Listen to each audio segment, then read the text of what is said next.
धर्म संबंधिकं भवजीवनं प्रतिबोधकारकं शास्त्रं श्री नियम सारनाभ्यम अस्य मूल ग्रंथकर्तारः श्री शर्वदेवाः तदंतर ग्रंथकर्तारः श्रीगण हृदेवाः प्रतिगण हृदेवाः तेषां वचो विचारमाशाद्य आचार्य श्रीमद् कुंद कुंददेव विरचितम् इदं शास्त्रम् श्रोतारः सावधानतया श्रृण्वन्तु।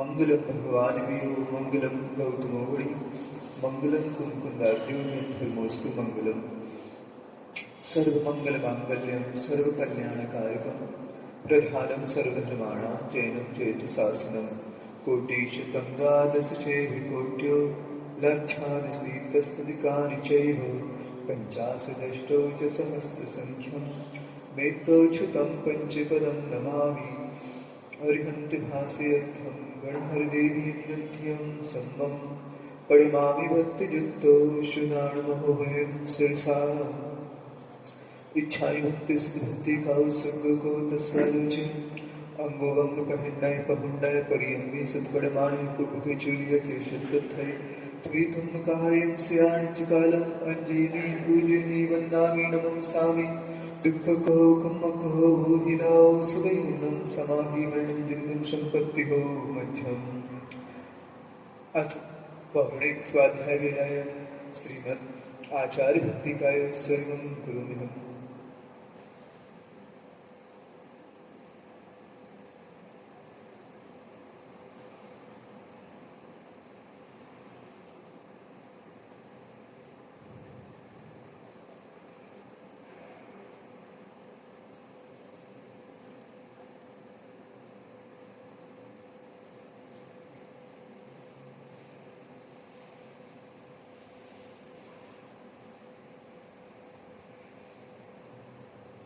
श्रुत्यधिपार्गेभ्यः सुपर्वदिभावना पटुमतिभ्यः सुचरितपोनिधिभ्यो नमो गुरुभ्यो गुरुगुरुभ्यः छत्तीस्मृतसमग्रे पञ्चविहाचारणकरणसन्दर्शे शिष्यानुग्रहकुशले धर्मारीशना वन्दे गुरुभक्तिसंयमेन तदन्तसंसारशायं घोरं छिन्दन्ति अट्ठकम्बं जम्मणमरणं न पावयन्ति नित्यं व्रतमन्त्रहोम निरता निहाराग्निहोत्राकुलाः सत्कर्माभिरतास्तपोधन्धनाः साधुक्रियः साधवः शीलप्रावरणागुणप्रहरणाश्चन्दार्कतेजोधिकाः मोक्षद्वारकपाटपाटनभटाः क्रीडन्तु मां साधवः गुर्वाः पान्तुर्नित्यं ज्ञानदर्शननायकाः चारित्राणो गंभीरा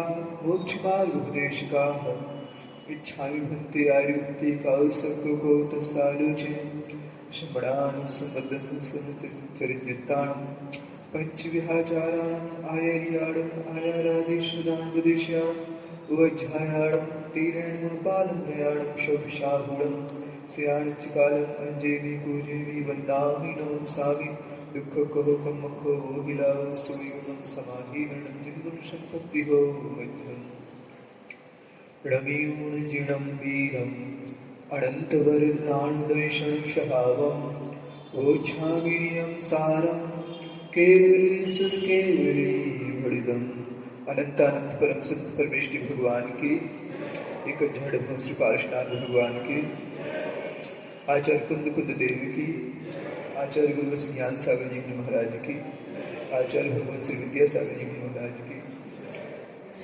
पूज्य मुनि श्री निरापद सागर जी महाराज की नमोस्तु।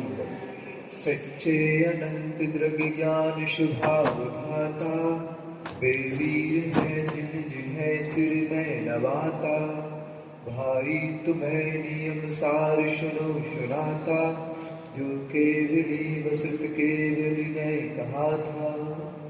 यह आचार्य महाराज का इस गाथा पे पद्यानुवाद है। उनकी शब्दों की संयोजना इतने अच्छी ढंग की है कि पद्यानुवाद पढ़ते हैं तो उसमें भी आनंद आने लगता है।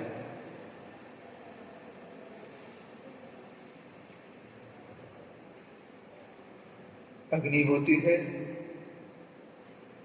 एक तो उदराग्नि होती है जो पेट के अंदर रहती है, जठराग्नि ही बोलते हैं। बाहर की आग भी होती है तो जो पेट के अंदर की आग होती है कि नहीं, तो इस बात को तो बहुत कम व्यक्ति स्वीकार कर पाते कि अंदर भी आग है ना। लेकिन आप सर्दी में देखते ना, जब ऐसा हाँ कर देते ना तो मुख से बास निकलने लगती है, निकलती कि नहीं। हाँ, उसका तात्पर्य है अंदर भी आग है, उसे जठराग्नि बोलते हैं। जो आपने बाहर व्यवस्थित पकाया था भोजन, तो पचाने के लिए जठराग्नि काम करती है और उसमें से ऊर्जा निकाल लेती है शरीर के लिए, और अपशिष्ट को मल के रूप में बाहर निकाल देती है। यह उस अंदर की आग का काम है। सुन रहे ना। हाँ, अब अंदर की आग उस भोजन को व्यवस्थित पचा दे, उसके लिए अनिवार्य है कि पहले भी हमने कहा था कि हम मनुष्य हैं कि पशु हैं। मनुष्य हैं। तो जो पशु के जठराग्नि इत्यादि है अंदर का सिस्टम है, वह मनुष्य की अपेक्षा भिन्न है ना। मनुष्य की अपेक्षा पशुओं का डाइजेशन सिस्टम भिन्न रहता है। उनको कुछ भी कच्चा इत्यादि दे दो तो सब पच जाता है, लेकिन मनुष्य के लिए अग्निपक्व कहा है। अग्निपक्व हो तो व्यवस्थित बचेगा, रोग का नाशक होगा। कहते हैं अर्ध रोग हरि निद्रा, सर्व रोग हरि क्षुधा। यह सुनते जाओ आप लोग, है ना, ताकि घर में भी प्रयोग करो कुछ। जब निद्रा व्यवस्थित आ जाती है तो समझ लो आधा रोग दूर हो गया। आपको नींद व्यवस्थित आने लगती है तो आधा रोग चला जाता है, और खुल के भूख लगने लगे, सर्व रोग हरि क्षुधा। अगर खुल के व्यवस्थित भूख लगने लगे तो समझ लो आप स्वस्थ हो गए। संकेत है, वह स्वास्थ्य का प्रतीक है जब आपको व्यवस्थित भूख लगाए। अब यह आग की जो आपने कहा है, तो जब जठराग्नि उद्दीप्त हो जाती है तो उसका सीधा सा तात्पर्य है कि अब अंदर की वो रोग को बनी नहीं रहने देगी, क्योंकि आग लगी ना, तो बहुत आग लगी अंदर तो भूख की, तो वह कोई भी रोग हो उसको शांत करने लगती है। वो आग उस रोग को जला देती है। अब यह है, आग तो आग है, किसी भी ढंग की चले, तो कहते नहीं, सब आग से हमारा काम नहीं बनेगा। एक कंडे की आग होती है, एक अंगारों की आग होती है, एक आपकी गैस की भी आग है, और एक और सिस्टम निकलने लगा है, क्या बोलते आप उसको, इंडक्शन, है ना। तो सबको एक तुल्य मान लें क्या। तो जब औषधि इत्यादि तैयार की जाती है तो उन्होंने कह दिया कि नहीं, हम इंडक्शन की आग का काम नहीं कर पाएंगे। स्टोव वाली आग का कर लो, जिसमें स्टोव रहता है, तो वो भी प्रयोग में नहीं आएगी। तो गैस की आग कर लो, वो भी नहीं। क्या चाहिए उसको, उसको कंडे की आग या बबूल की आग चाहिए। बबूल की जो रहती ना, कोयला, तो उसका जो धड़कती हुई कोयला होगा, तब कहीं जाके उस पर उन औषधियों को प्रयोग किया जाता, गर्म किया जाता, उबाला जाता है, तब वह फलीभूत होता है। वो काढ़ा आपने पिया ना, तब वो रोग, अंदर के रोग जो इत्यादि को निकालने में सक्षम है। वो ये हम सोचे नहीं इंडक्शन पे कर लेंगे तो वह रोग बढ़ा देगा। क्यों? क्योंकि वो आग नहीं है, आग का हमशक्ल है, धोखेबाज है वह। सुन रहे ना, वह आग नहीं है, वह धोखेबाज है। आग कहने के लिए गर्म कर दिया, लेकिन वस्तुतः उसने सारी की सारी और विकृति पैदा कर दी। तो इंडक्शन वाली आग नहीं चाहिए। इसलिए अच्छे ढंग से यह चीज को समझ लो कि जो आग चाहिए, उसी आग से कर्म का दहन होने वाला है। 4 गतियां हैं, सम्यक दर्शन तो किसी भी गति में हो जाएगा, लेकिन कर्म का जो दहन होगा वह मात्र मनुष्य पर्याय में ही दहन होगा।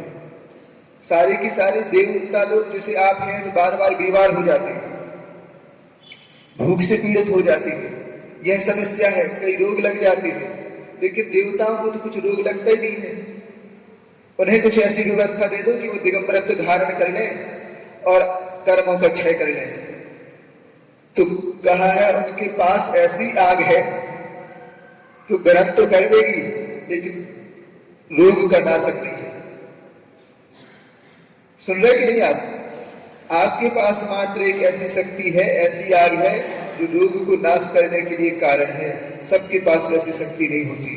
मनुष्य पर्याय में इतनी प्रतिकूलता आने के बाद भी मोटापा अलग आ जाता, बुढ़ापा अलग आ जाता, रोग अलग आ जाते, इसके बाद भी सारी समस्याएं हैं। इसके बाद भी काम जब बनेगा तो इस पर्याय से बनता है। चाहते हुए भी किसी तरह की देवताओं में प्रतिकूलता नहीं है। न दुकान का टेंशन है, न पति पत्नी के झगड़े हैं, न सास बहू के झगड़े हैं। नहीं होते ना? ये ऐसे सारे झगड़े नहीं होने तो निर्विकल्पता ज्यादा बन जाए। तो कहते हैं वहां निर्विकल्पता नहीं बनेगी। क्यों नहीं बनेगी? क्योंकि इस धन का द्रव्य है शरीर के रूप में कि वह अपने परिणाम उससे ऊपर उठा नहीं सकती है। जहां जहां व्यक्ति को ध्यान से सुन लो तो काम की बात मिल जाएगी। हमारे पास बाद में तो आते हैं, हमें ऐसी समस्या है, अलग से समय भी लेते हैं। जब सुना रहे तो बिल्कुल उपयोग नहीं है सुनने के लिए, यहां वहां सुनते रहते। आप सुन रहे ना? यहां वहां सुनते रहते, देखते रहते हैं। अब सारी बातें हम कमरे में थोड़ी कर सकते। आज हम यहाँ मंच में व्यवस्थित बता देते। सुन रहे ना? वहां सास बहू के झगड़े नहीं है, पति पत्नी के झगड़े नहीं है, किसी तरह का कोई झगड़ा नहीं है। इसके बाद भी वह परिणाम संभलते नहीं, वह असंयम की भूमिका से ऊपर नहीं उठ पाते। तो जहां परिणामों को ऊपर उठना है वहां सारे झगड़े चाहिए। सुन रहे ना? सास बहू के भी झगड़े चाहिए, पति पत्नी के झगड़े चाहिए, सारे झगड़े चाहिए। जब उन झगड़ों पर कोई नियंत्रण कर लेता है तो परिणाम ऊपर उठे कहलाते हैं। जब तक वह निमित्त प्रतिकूलता की ओर नहीं जाता है तब तक आप उसमें निर्जरा और गुणस्थान की प्राप्ति कर ही नहीं पाते। सुन रहे कि नहीं? आप डरते हैं कि लड़ाई झगड़ा ना हो। अरे लड़ाई झगड़ा होगा, उसमें समता रखेंगे तो विशुद्धि बढ़ेगी, कर्म की निर्जरा होगी। देवताओं में ऐसे झगड़े नहीं होते ना? अब उनमें झगड़े नहीं होते देवताओं में, तो वे उस स्तर से कभी ऊपर उठ ही नहीं पाती हैं जब तक प्रतिकूलता नहीं आती है। क्योंकि प्रतिकूलता में ही निर्जरा के साधन ज्यादा बनते हैं। रोग हो जाता ना तो उस पर आप परिणामों को संभालते हैं कि यह देह तो भिन्न है और मैं एक आत्म तत्व हूं, मैं बिल्कुल भिन्न हूं, मैं निरोगी हूं। न मे मृत्यु कुतो भीति, न मे व्याधि कुतो व्यथा, न हम बालो न वृद्धो हम ना यवैतानि बुद्गले। जब तक पेट भरा रहता है तब व्यक्ति कैसे अंदाज लगाए कि भूख में भी आत्म तत्व है। जब भीषण भूख लगती है इसके बाद भी वह अपने आत्म तत्व को इस देह से पृथक मानता है, तब कहीं जाके उसमें श्रद्धान कहलाता है। भरे पेट में तो कोई भी कहता उपवास तो ऐसे कर लेता हूं। जब एक तो उपवास करता है ना तो दिन में तारे नजर आने लगते हैं, है ना? अब कहो आत्मा भिन्न है, शरीर भिन्न है। अब इस समय पे भी जो आत्मा भिन्न है और शरीर भिन्न है, इस तरह के भाव जब अंतरंग में आते हैं और समता रखता है तो अपने आप उनका गुणस्थान ऊपर उठ जाता है और कर्मों की निर्जरा भी बढ़ जाती है। सुन रहे कि नहीं? इसलिए थोड़ी प्रतिकूलता जीवन में बनी रहे। आचार्य महाराज ने लिखा है मोक्ष मार्ग प्रतिकूलताओं, उपसर्ग और परिश्रमों से होकर गुजरता है, उसी का नाम मोक्ष मार्ग है। कल्याण का मार्ग ही है, उत्थान का मार्ग है कि वह मुसीबतों के से बीच में होकर निकले। हर कोई व्यक्ति मुसीबत नहीं चाहता है, नहीं मुसीबत ना आए। तो भैया तुम्हारा विकास ना होगा, ध्यान रखो। सुन रहे कि नहीं? जब मुसीबत आएगी उस समय पे अपने आत्म स्वरूप का चिंतन होगा कि मैं तो वस्तुतः रोगी होता ही नहीं हूं, मेरा मरण नहीं होता है। यह रोग तो इस गाड़ी के हैं। गाड़ी पंचर हो जाती है, बैरिंग टूट जाती है तो व्यक्ति जानता है कि अरे टूट गई बैरिंग, तो कोई दुखी भी होने लगता है और कोई जानता भी है तो टूटती रहती है, अभी जाके मैकेनिक के यहाँ सही करवा लेते हैं। जिस व्यक्ति का इस तरह का दृष्टिकोण है, यह टूटती रहती है, बार बार पंचर होती रहती है, कोई बात नहीं, सुधरवा के फिर चलाना है, वो ज्ञानी कहलाता है। उसी प्रकार आपके अंदर भी इसी ढंग की मानसिकता बन जावे। कोई भी मुसीबत आएगी तो बिजली के बिल की तरह है। जैसे हर बार बिजली का महीने भर में बिल आ जाता ना, अब कौन चाहता कि बिजली का बिल भरना पड़े? चाहता है कोई? क्या है? मजबूरी बसात भरते हैं, ऐसे ही होता ना। जब पहले, अब जैसे सिस्टम हो पता नहीं, लेकिन पहले इतनी लंबी लाइन लगती थी बिजली की बिल भरने में, तो जब भी काम मिलता था तो लगता था बहुत बड़ी मुसीबत है कि नहीं? अब कैसे सिस्टम हमें मालूम नहीं, अब ऑनलाइन हुआ, ठीक ठीक। पहले इतनी लंबी लाइन में घंटों खड़ी रहती थी सिलेंडर लेने के लिए। अब आपकी नंबर लगेगा, वो पुस्तक उठाएंगे और सारी चीज इस ढंग से करेंगे। तो इतनी लंबी लाइन में खड़ी रहती थी, तब कहीं जाके लगता था कि एक परिश्रम का काम है हर महीने का। उसी प्रकार जो कोई मुसीबत इत्यादि आती है, यह अपने आप को समझ लो आप पंचम काल में है, काल का नाम दुखमा काल है। कोई भी मुसीबत आए तो मानसिकता बना लो बिजली का बिल भरना है। और कोई कठिन काम होता क्या आप समय में? बिजली का बिल का उदाहरण हमने ऐसे दिया क्योंकि हम भरते थे तो मालूम था कि कितनी घंटों खड़े रहने पड़ता था, समझ रहे? तो वो उदाहरण आपको ठीक लगे तो ठीक है, अन्यथा आप अपनी मुसीबत बताओ कि हमें एक महीने में ये करना पड़ता, बहुत टेंशन वाला काम रहता, तो उसको उदाहरण बता देते, ठीक है ना? तो जो काम आपको मुसीबत सा लगता है, बस सोच लो हर बार हर महीने आनी है और प्रसन्नता से भरनी है, मैं 1.5 घंटा खड़े होना लाइन में तो होना है। एक एक समस्या आई तो यह जीवन का एक अंग है। जैसे आपका मकान रहता ना, तो मकान रहता तो कहीं रसोई घर भी है, शयन कक्ष भी है, शयन कक्ष समझते ना, बेडरूम, और भी रूम होता, अतिथि वाला रूम होता। इस ढंग से उस मकान में 5, 6, 7 कमरे हैं, अच्छा सब व्यवस्थित है। एक स्थान ऐसा भी रहता है जहां आप जाते हो, जाते कि नहीं है? वो शौच का स्थान रहता, जंगल का स्थान रहता, उस पर व्यक्ति मल विसर्जन कर देता फिर पीछे मुड़ के नहीं देखता। वो भी आपके एक घर का एक हिस्सा है। उसके बगैर कोई घर बनवाता क्या है? बोलो कोई। लैट्रिन जहां बनती है, कोई ऐसा व्यक्ति है जो मकान बनवा ले उसका स्थान ना रखे? नहीं होता ना। अरे तो मुसीबत भी तो तुम्हारे एक जीवन का एक हिस्सा है साथ में लाए हो तो स्वीकार नहीं करते हो। जैसे उस वस्तु को, उस कमरे को पसंद नहीं करते जहां लैट्रिन इत्यादि जाते हो, उसको हे दृष्टि से, और लेकिन मजबूरी है उसके बगैर नहीं चलेगा। उसी प्रकार जीवन में कठिनाई न कठिनाई रहती है, वो जीवन का एक हिस्सा है आपका। तो सही मायने में कहा, जिसको कल्याण करना है तो उसका ही कल्याण होता है जो मुसीबतों से कुछ ना कुछ जीवन में मुसीबतें हो। क्योंकि जब 30 स्थानी या चतुर्स्थानी का पुण्य का योग बना रहता है तब व्यक्ति कल्याण नहीं कर पाता, और 30 स्थानी चतुर्स्थानी का जब पाप का योग चलता है तब भी कल्याण नहीं बनता। सुन रहे कि नहीं? कब बनता है? तो जब मान द्विस्थानी का रहे। तो कुछ थोड़ी मुसीबतें जीवन में अनिवार्य है आपके उत्थान के लिए। आपका उत्थान करना ना, तो वो बनी रहे कुछ मुसीबत। अगर वह मुसीबत बनी रहेगी तो धर्म ध्यान होता रहेगा। जैसे जैसे वो 30 स्थानीय चतुर्स्थानी का पुण्य का योग आता, 99% व्यक्ति गाफिल हो जाता, धर्म कर्म को बिल्कुल भूल जाता, अपने कल्याण की वांछा भूल जाता। अच्छे ढंग से यह रखें कि यह जीवन का एक अंग है, यह जीवन में रहना थोड़ा ना थोड़ा अनिवार्य है। जब जब शरीर में प्रतिकूलता आती है, रोग आता है, तब कहीं जाके आप परिणामों में समता रख पाते हैं तो समझ लेना अब एक कदम और उठ गया है। अनुकूलता में करते रहने से ज्यादा लाभ नहीं मिलता। आचार्यों ने लिखा है, जैसे जैसे प्रतिकूलता आती है उसमें जो परिणाम संभाले जाते हैं वह आपके उन स्थानों में, संयम स्थानों में वृद्धि के लिए कारण बनते हैं। चला के उन्होंने काय क्लेश रखा है, 6 अभ्यंतर तप रहते और 6 वाह तप रहते, सुना कि नहीं?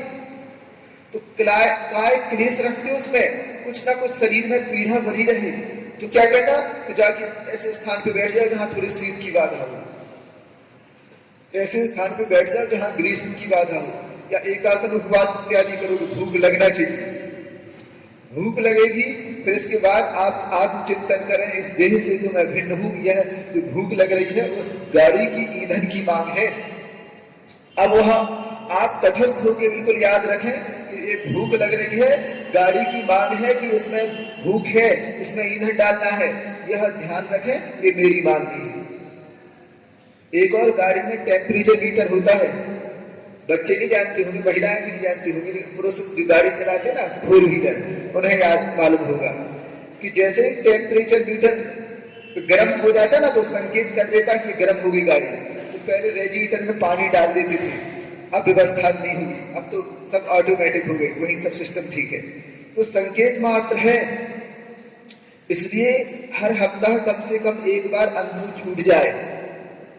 सुन रहे कि नहीं आप लोग? नियम बना लो, कम से कम अगर नहीं छूटती है तो छोड़ दो। हफ्ता में कम से कम जो उपवास नहीं कर पाते हैं उनकी हफ्ता में एक दिन की अंधो छूटनी चाहिए।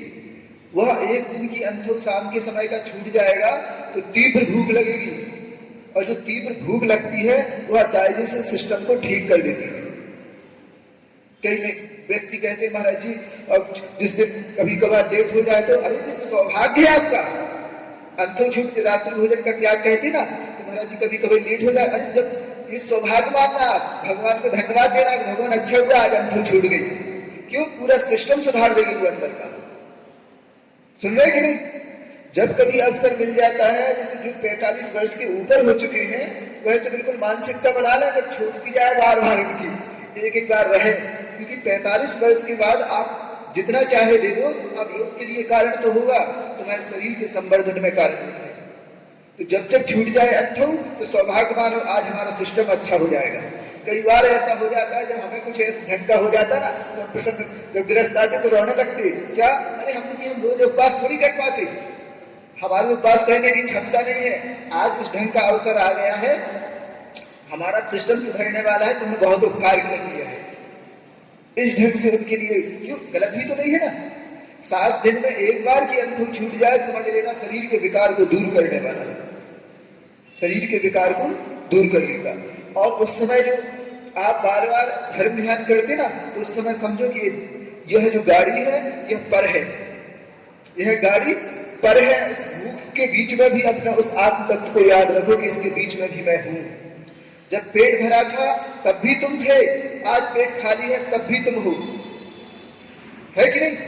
जैसे उपयोग घट जाता, जब भूख लगी है और कोई अच्छी सुख सूचना सुना रहे तो कुछ समय के लिए आप भूख भूल जाते ना, होता कि नहीं? अगर आप ही भूख होते, आप ही शरीर होते तो भूख का एहसास जब भी होना चाहिए था, लेकिन जब कोई शुभ सूचना सुना देता है तो उस भूख को आप भूल जाते हैं। उसका सीधा सा तात्पर्य है कि आप अलग हो और शरीर अलग है। इस बात का एहसास धीरे धीरे करने लगेंगे और अपनी सत्ता का कि नहीं, इस देह में रहते हुए मैं इस देह से भिन्न आत्म तत्व हूं, तो बिल्कुल अगर ऐसी स्थिति आप निर्मित कर पाए तो वो इतना जबरदस्त काम करेंगे कि जीवन भर की धर्म ध्यान अलग है। और इस तरह का जो परिणाम अंतरंग में आ चुका है कि इस देह से मैं भिन्न हूं जब, और यह देह मात्र गाड़ी के रूप में है, एक भाव की बात छूट जाएगी, यह मैं तो हूं ही नहीं, इस तरह का भाव आ जाएगा तो आप बिल्कुल पक्का मानो कि अब आपका उत्थान का क्रम शुरू हो गया।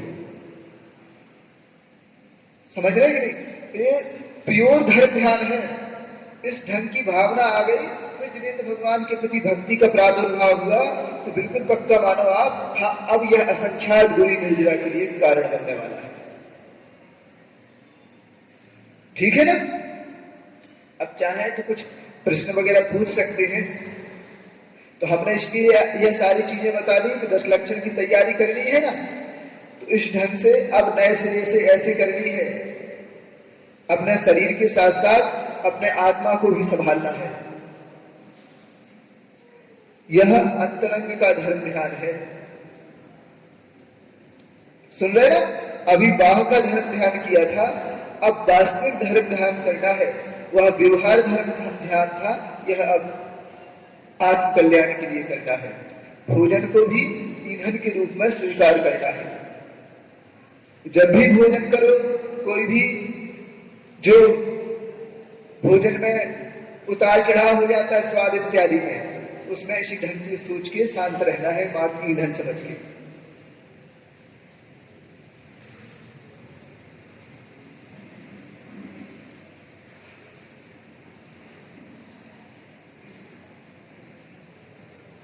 यह लिखा है, बैठे बैठे एक विचार आ रहा है कि आपसे जितने भी प्रश्न लोग करते हैं सब शरीर से संबंधित करते हैं, करना भी चाहिए। नाम कर्म की 93 प्रकृतियां बतलाई हैं। सबसे बड़ा परिवार नाम कर्म का है, परंतु गुरुदेव अपनी वस्तु आत्म तत्व जिससे आश्रव बंध रुक कर संवर निर्जरा मोक्ष केवल ज्ञान सब उसी से है, उसी से संबंधित प्रश्न को क्यों नहीं करते हैं? देखो, यह ध्यान रखो, आत्म तत्व की जिज्ञासा है प्रायः जीव में बहुत बिरले जीव रहते हैं। आप इसकी दुर्लभता के बारे में समझें कि जब बच्चा रहता ना, तो पहले बच्चे को मंदिर भेजते हैं तो कुछ वस्तु दे देते हैं, जाओ मंदिर करके आओ, हम जी देंगे। या जो वहां बब्बा बैठा रहता ना, जो सिक्के को निकल जाता है, तो उसको मुख में रखो, तो ये दबाना, तो बच्चों को उसमें आनंद आता है। क्यों ऐसा करते हैं? ताकि उनकी रुचि मंदिर जाने की बन जाए। आज बहुत हृदय कम जीव हैं जिन्हें आत्म कल्याण की ललक रहती है, क्योंकि उनकी गणना असंख्यात विभाग मात्र है। जो सत्संख्या क्षेत्र स्पर्शन कालांतर भावल बहुत यह सूत्र आया है, जब उनका क्रम से लगाता है अल्प बहुत, तो ऐसे जीव मात्र संख्यात ही रहते हैं। बैठ जाएंगे सब कुछ। आप कितना ही अध्यात्म का शास्त्र बता दो, जो शिविर इत्यादि लगाते हैं, उनसे भी सबसे चर्चा हो चुकी है। वो कहीं ना कहीं कन्फ्यूज ही मात्र है। बार बार आत्मा की बात करते हैं, लेकिन आत्मा से बात वो 3 काल में कर ही नहीं सकते सब अवस्था में, क्योंकि उनकी जो मार्गना है आचार्यों ने इसी ढंग से दिया है। आप पूरा इतिहास उठा के देखो, उन्हें बताया तो है कि तुम चतुर्गति संसार में भ्रमण कर रहे हो, लेकिन वस्तुतः किसी भी गृहस्थ के लिए आत्मा की बात आचार्यों ने स्वयं इतिहास में पहले कभी नहीं बताई। उसके अधिकारी तो जो है मात्र जो दीक्षा के उन्मुख हैं या दीक्षा ले चुके हैं, उनके लिए ही अधिकारी बताया है। इसके बाद जो सामान्य से गृहस्थ है और गृहस्थी में है, जिन व्यक्तियों ने अध्यात्म शास्त्रों का अध्ययन किया है और अध्ययन करते रहते हैं, वह व्यक्ति कुछ दिन बाद उसी से उगने लगते हैं। इतने बड़े बड़े संस्थान कर लिए आज, उसका ही परिणाम है। जो पहले आत्मा की बात मात्र करते थे, 5-10 साल थक गए वो करते करते। और जिन वस्तुओं को उन्होंने निगलेक्ट किया है, जिनालय को निगलेक्ट किया है, कि बाहर की ओर जैसे जड़ की क्रिया मानते थे, अब देखा हमने पुनः व्यक्ति उसी का सहारा लेने लगा, क्योंकि आत्म तत्व का वो सहारा सीधा ले ही पा सकते हैं, क्योंकि उनकी जो योग्यता है वो असंयम मार्गणा में है। और जो असंयम मार्गणा में स्थित है, उस असंयम क्या, तो पाप कहलाता है। तो पाप के साथ आत्मा की बात तो जमती नहीं है। व्यस्त जैसे है वो तो कर लेगा, क्योंकि इतने संप्रदाय हैं, 363 मत हैं, उनमें बहुत सारे मत ऐसे हैं जो केवल आत्मा की बात करते हैं, आत्मा से बात तो नहीं करते। इतने सारे मत हैं, करते जाते हैं, और जब मौका आता है तो वह स्वयं वह व्यक्ति शरीर की ओर दाखिल ही देखा गया। जिद से कुछ कर ले, व्यस्त से कुछ कर ले, लेकिन वह उस भूमिका में पहुंच ही नहीं पाया, क्योंकि जिनके परम शुक्ल में से है, ऐसे स्वर्ग के देव, सोचो आप, आगम की इतनी सारी बात 33 सागर तक करते रहती है, लेकिन एक जीव भी वहां से सीधी सर्वार सिद्धि से मुक्ति को प्राप्त नहीं हुआ है। सुन रहे कि नहीं आप? जब परम शुक्ल लेस्या है, उनकी घोषणा है कि ये सम्यक दृष्टि ही मात्र है।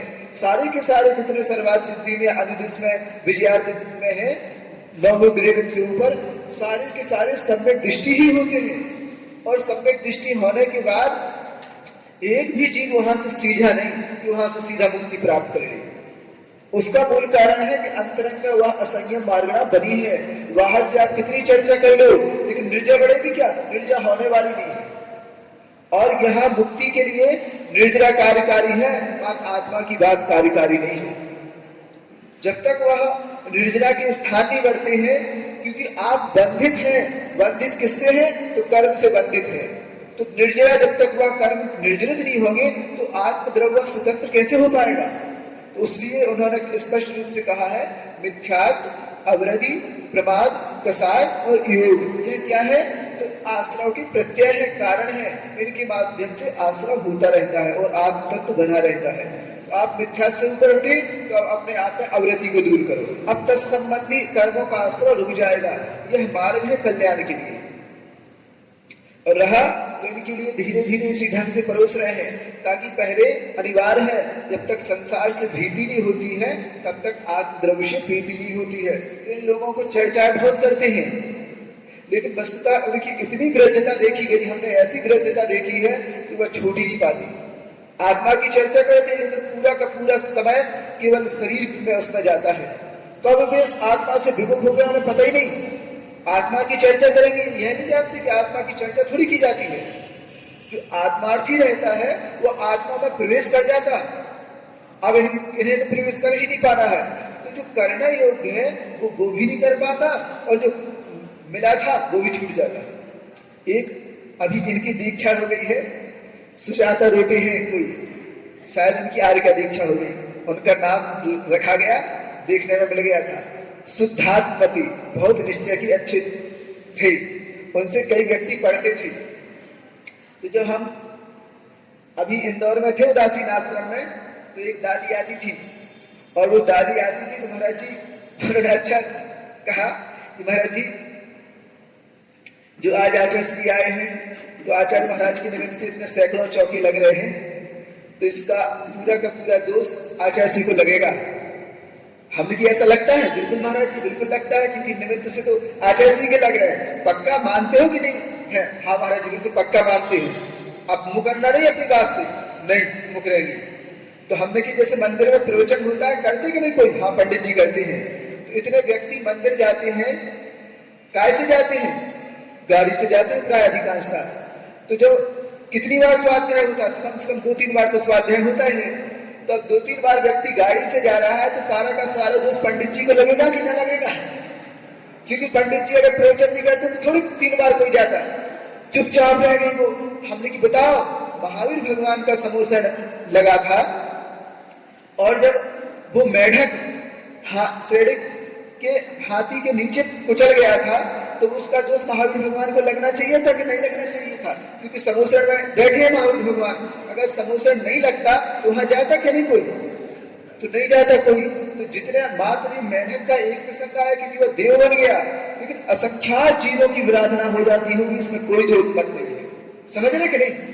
इतने जीवों की विराधना हो जाती होगी, तो महावीर भगवान तो 3 काल में कभी भी मुक्ति प्राप्त ही नहीं कर सकते थे, क्योंकि इतने कर्मों का बंद हो गया है, इतने कर्मों का बंद होगा कि उनका मोक्ष होता ही नहीं। कभी हुआ कि नहीं मोक्ष? हमारा जी हुआ है। फिर अब बताओ, दोष लगना चाहिए कि नहीं आचार्य को? अब कभी कोई जवाब नहीं, सारी चीजें हैं। अब उन्होंने क्या कहा, फिर वहां उन्होंने जहां शायद पुणे वगैरह के अमरावती जहां भी रहते हैं, कोल्हापुर जैसे, यह जिनकी दीक्षा के बारे में बताया, तो उन्होंने उनसे कांटेक्ट किया और किया, तो देखो ऐसा ऐसा होता है, ऐसा ऐसा होता है। तो चौकी में दोस्त, तो उन्होंने जो जवाब दिया तो कहा कि देखो कि हम अभी महाराज आए, हमें जब सब लोगों का रहा, तो हमने सोचा चलो चौका लगा लेते हैं। तो चौका लगाया तो बहुत विकल्प हुआ।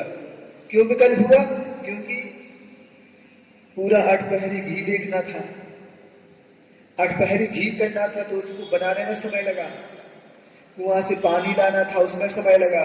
तो लगता था कि बहुत विकल्प हुआ, चौका ना लगाते तो अच्छा था। बाद में ऐसा भाव आया, उनका उत्तर इस ढंग से आया, अच्छा ठीक है, फिर से आ गई वो, ऐसा ऐसा है उत्तर, बहुत अच्छा है। हमने कि यह बताओ कि 8 पहरा घी जो महाराज इत्यादि को देते हो, कुआं का जल देते हो, तो वह मात्र आज ही देने लगे कि चतुर्थ काल में तीर्थंकर इत्यादि के लिए भी दिया गया? उनको कैसा घी देते थे? तो कहा नहीं महाराज जी 8 पहरी घी देते थे। स्वर्ग के देवता आते थे कि देने, जो महाराज है जो केवल ज्ञान को प्राप्त हुए, नहीं। कौन दिया वो घी, 8 पहरी घी? तो महाराज जी वो तो यहीं से तैयार करते थे, वहीं से तैयार करते थे। आप कि नहीं, उन श्रावकों को विकल्प को भी नहीं हुआ क्या? आप घी खाते हो कि नहीं खाते हैं? कहां से आता? बाजार से। 8 पहरी आता तो ऐसे ही आता? तो चुपचाप कोई 8 पहरी नहीं महाराज जी, 8 पहरी नहीं आता है तो उसका सीधा सा तात्पर्य है तो पूरा का पूरा मांसाहारी है, क्योंकि जिनकी मर्यादा निकल गई उसमें त्रयजीव हो चुके हैं, और जो त्रयजीव हो चुके हैं, त्रयजीव तो मांसाहार के अंतर्गत आते हैं। अब आप इतने समय से मांसाहार करते आ रहे हैं, आपकी कोई भी वृत्ति नहीं है, तो आप कर्म से बंधित हैं कि जो दिन भर चौके में उस मांसाहार से, संकल्पी हिंसा से जो झूठ चुका है, मांसाहार का जिसका त्याग हो गया, तो बताओ उसने अपने कल्याण का अविरति से संबंधित आश्रव की प्रत्यय को हटाया है कि आप हटा रहे हैं स्वाध्याय करने के बाद भी? तो जब समझ में बात आई नहीं महाराज जी, वस्तुतः वो व्यक्ति दिन भर जो काम करता रहता है, कुएं से जल लाता है, त्रस्त जीवों की जो बिलछानी रहती हो यथायोग कुआं में पहुंचाता है, अठपहरी घी बनाता है, आटे इत्यादि की मर्यादा देखता है, उसकी अवरति दूर हो चुकी है त्रस्त से संबंधित। तो त्रस्त से संबंधित हिंसा का जो पाप लगना था अब उसको नहीं लगेगा। तुम्हें उससे संबंधित आश्रय होगा कि नहीं होगा? हमारे जी हमें तो होगा। फिर आपका मोक्ष मार्ग कहाँ है? आत्म कल्याण मात्र आत्मा की चर्चा से थोड़ी होता। जो आश्रय हो रहा है, जो कर्म से बंध रहे थे, उन कर्मों को रोकने से होता। तो किसने रोका? तुमने रोका कि उसने रोका? तब सही कही बात समझ में आई कि वस्तुतः हम केवल चर्चाएं मात्र कर रहे हैं। जो आश्रय के प्रत्यय थे उन्हें दूर करने का तुरंत हम रत्ती भर भी नहीं कर रहे। जो आपकी गृहस्थों की योग्य भूमिका थी, आदिनाथ भगवान से लेकर लगातार वह गृहस्थ उस ढंग से करती आ रहे हैं। कभी तक उन्होंने कभी इस ढंग का विकल्प नहीं किया। तुमने आके यहाँ विकल्प पैदा शुरू कर दिया। तुम अठपहरी घी नहीं बनाना चाहते, तुम कुआं का जल नहीं देना चाहते, जबकि बोरिंग का पानी ले रहा उसमें मांसाहार है। संकल्पी हिंसा का दोष लग रहा है। आप इतना कर्म का आश्रय कर रहे हैं कि आपका कोई पतियारा नहीं, और तुम घोषणा भी नहीं की कि तुम सम्यक दृष्टि हो।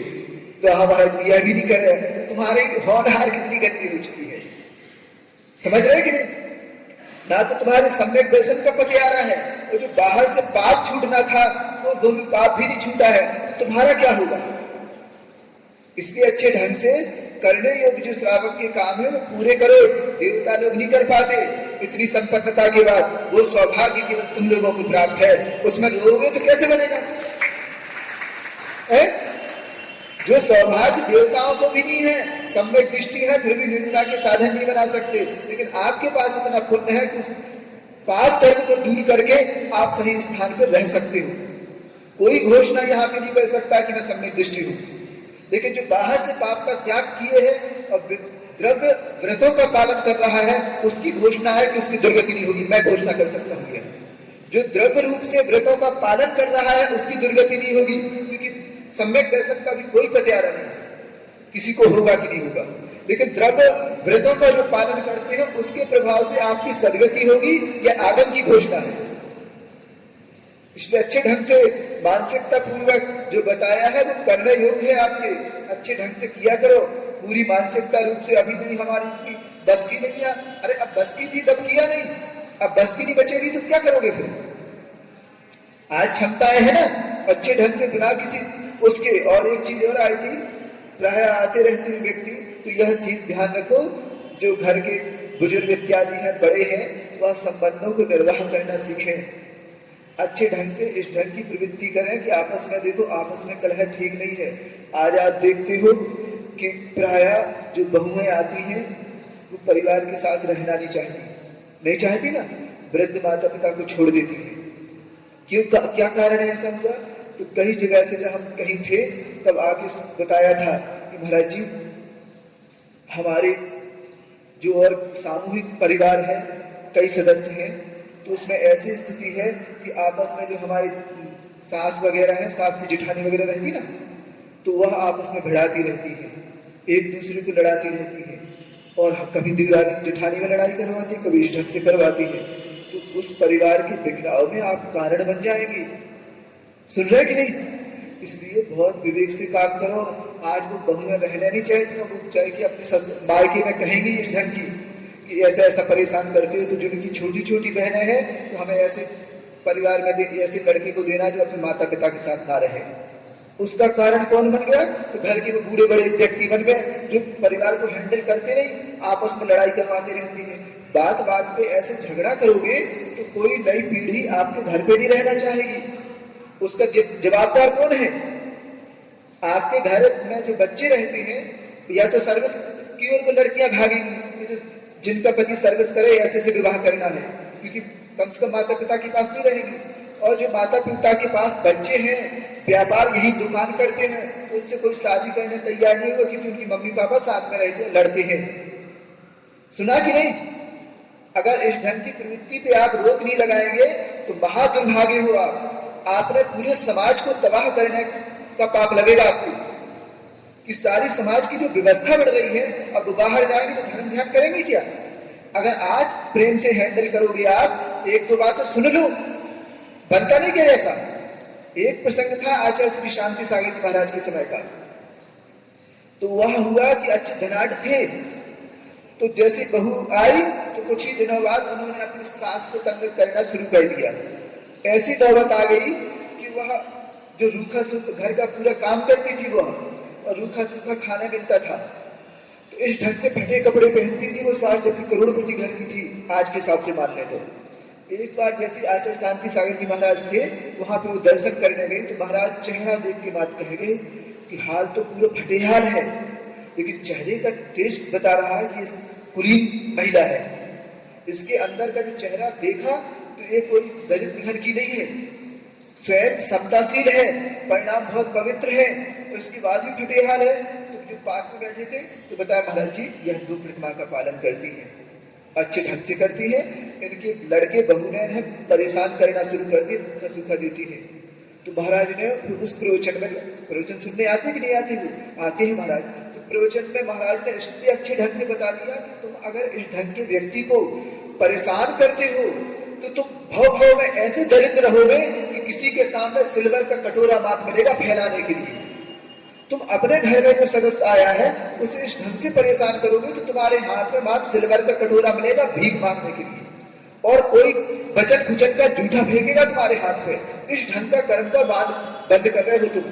वह बात जैसे उस लड़का बहू को मालूम चली, उसी दिन से कान पकड़ लिए कि नहीं, अब इतनी व्रती हमारे घर में है, देवता के स्वरूप, और तुम्हें इतना परेशान करती हो। तो क्षमा मांगी सासुमा से, अब अच्छा ढंग से खाओ, पहनो। सासु ने नहीं, आपने उपकार किया है हम पे।